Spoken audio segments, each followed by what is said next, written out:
এই তিনটা তুই একটা খা আমি দুটা খাই। না তুই একটা খা আমি দুটা খাই।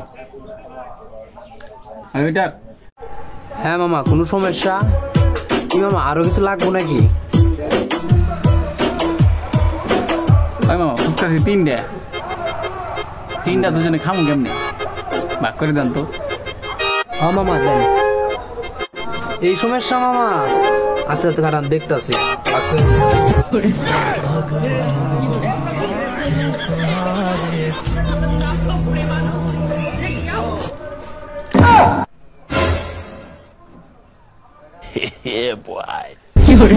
এই যে মামা, এটা খাবো উনি, এটা খাবেন আপনি, বুঝছেন?